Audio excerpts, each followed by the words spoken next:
When you go through certain things, you will discover a grace that you only get when you go through those things.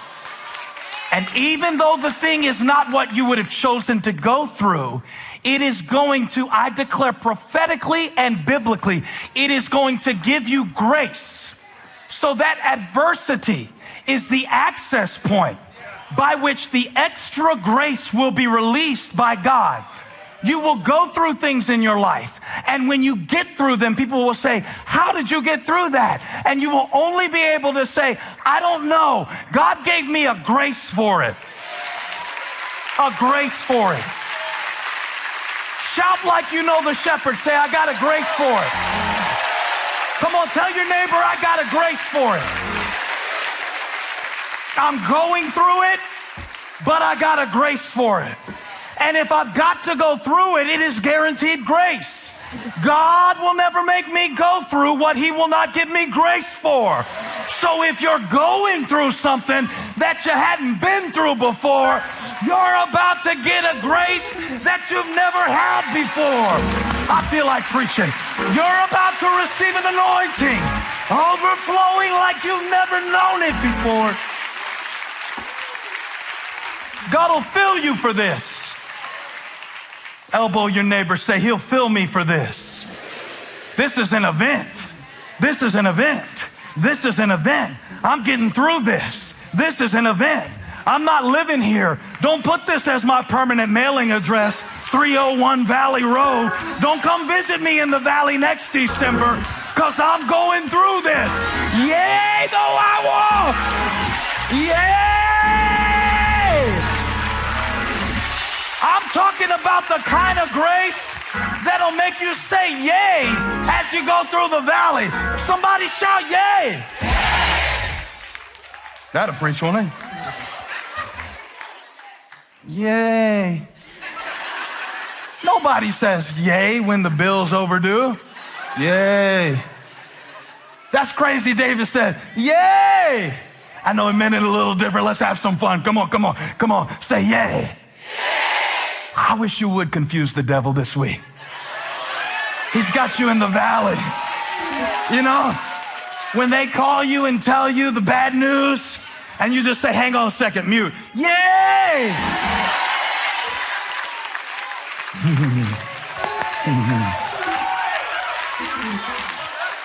You know how she broke up with you in October? And you thought you'd spend the rest of your life alone? I want you to go back to October in your mind. Let God anoint your head with oil. Change the way you think about that thing and realize if that was meant to me, it would be meant to be. If it was meant for me, it would be. But if it went away, it couldn't stay. Somebody say, yay! Yay! Woo! I feel Jesus on this. I feel Jesus on this. Jesus got to the tomb of Lazarus. He said, he's dead, and I'm glad. Somebody shout, yay. Yay. Well, why would you be glad? Because these are his friends, and he's about to show them something nobody else has ever seen. I need you to get happy, not about the valley that you're going through, but about the grace of God that is coming to you. Somebody shout, yay. Yay!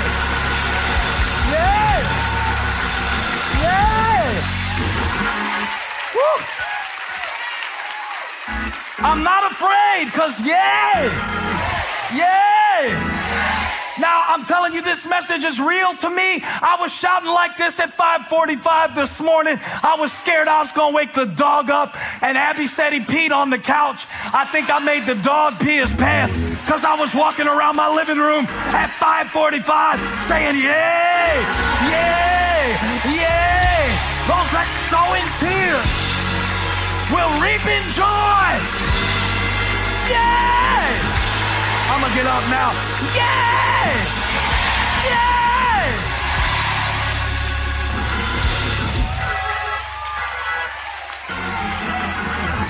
This is the day the Lord has made. He's my shepherd, see? So he enables me You can't minimize people's pain like this, Pastor Steven. I'm not minimizing nothing. I'm just trying to reframe the way you see the rain. I'm trying to get you to rethink the leaves. Did you have somebody leave you?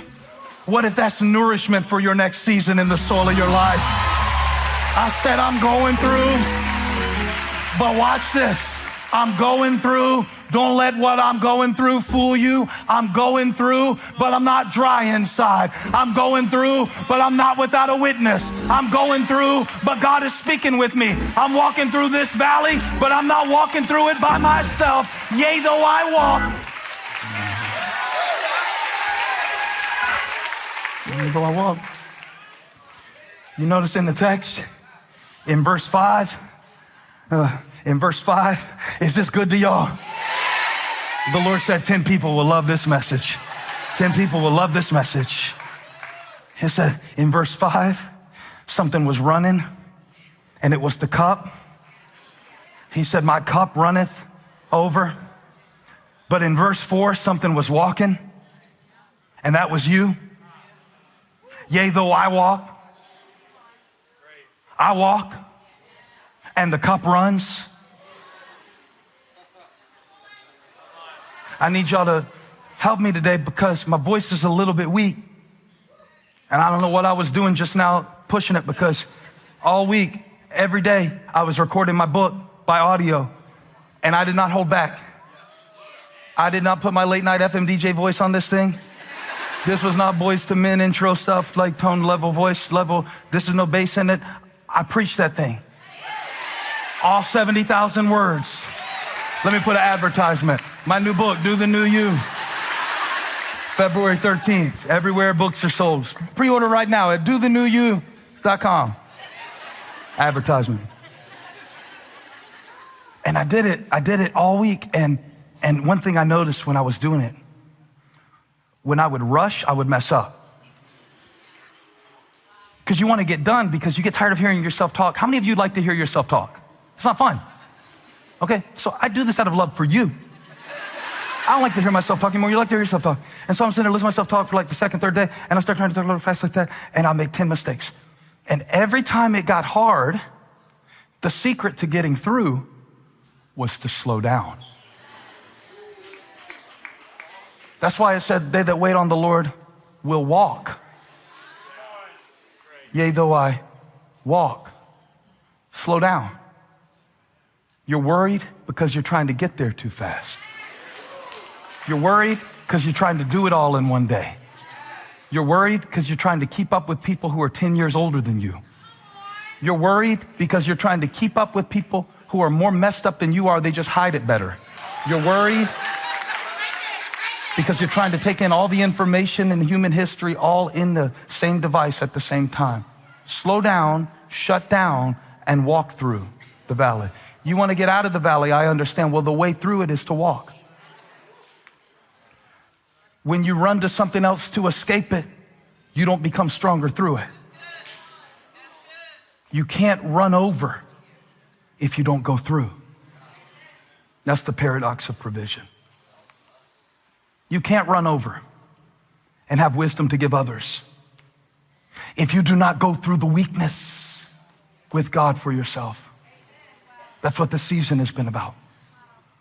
The enemy has been lying to you, telling you that the valley, the shadow, and the enemies at the table represent the end for you. They don't. None of those things do. For you see, there's a cast of characters in Psalm 23, including a valley, a shadow, and enemies. Yea, though I walk through the valley of the shadow of death, I'll fear no evil, for thou art with me. Thy rod and staff, they comfort me. Aren't you glad God has a rod? The staff is how he brings me back. The rod is how he keeps everything away that threatened to devour me. I need both of those. So then sometimes he'll use an event to bring me back to him. Sometimes he'll use an event to keep a wolf away from me.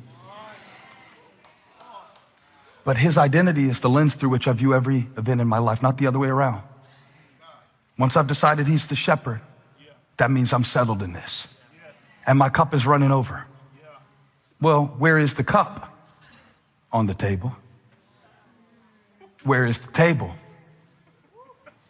We have this misconception that when we get through stuff, it's going to get better. Now, I'm going through right now, but man, I can't wait for 2024. That's going to be my year. You've been saying that since 1947. Elvis had a #1 song on the chart the last time you said that. And then we have this misconception, don't we? That the adversity that we're going through will prevent us from being blessed right now. And I think that's the thing I really wanted to put as the core of this message, is that it's one thing to say, when I get through this, then I will be happy, whole, successful, reach there. I will be, when I get through this, I will be at peace, amount of money, I'll be secure. No, you won't. Because it's never there.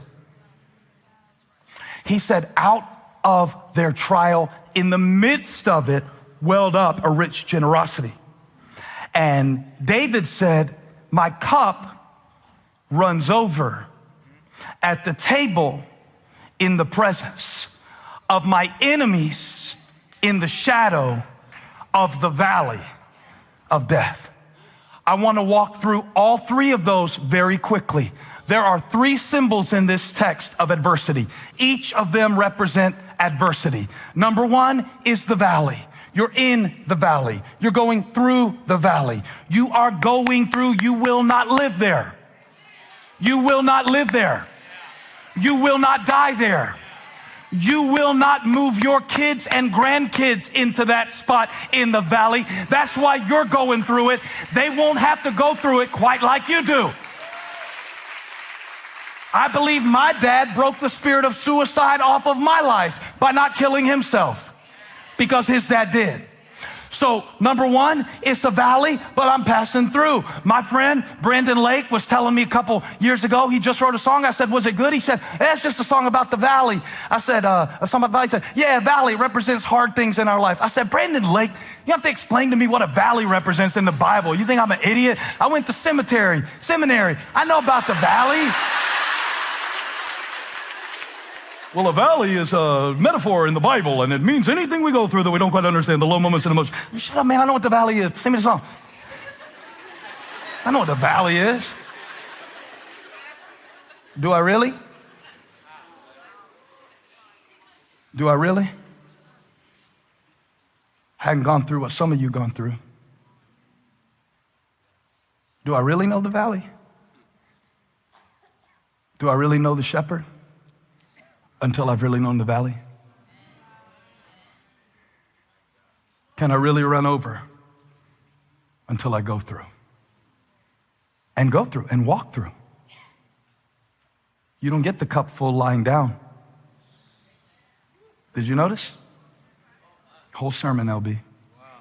You don't get the cup filled lying down. He said, he makes me lie down in green pastures, but then I had to get up and walk, and then he filled my cup. You will go through this. You will go through seasons where you'll question your sanity. You will go through seasons where you, quote, train up a child in the way they should go, and when they're old, they won't depart from it. And you will go through seasons of thinking, well, they're not going to get old, so I'm going to kill them before they get old, and then they're going to depart from the earth. And you will. He said there's a shadow in the valley of the shadow of death. You won't always see yourself correctly, Jesus correctly, your situation or your next step clearly. All these people that always know everything God spoke all the time, check their medicine cabinet. I'm gonna say stuff now, because you know what? When you're really in a valley and people up there in a mountain shouting cute stuff to you about it, and you're in the shadows and people are on there turning their iPhone light trying to tell you stuff, the valley has a shadow. And in that place, listen to me, child of God.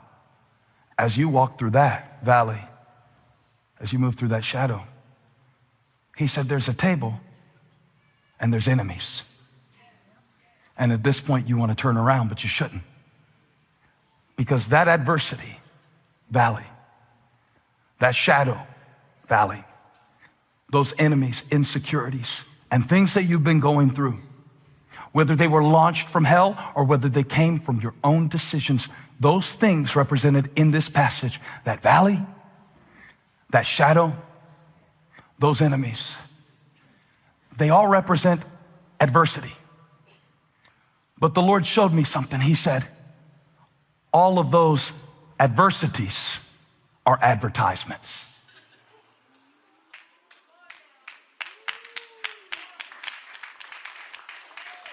For there to be a valley, there have to be two mountains.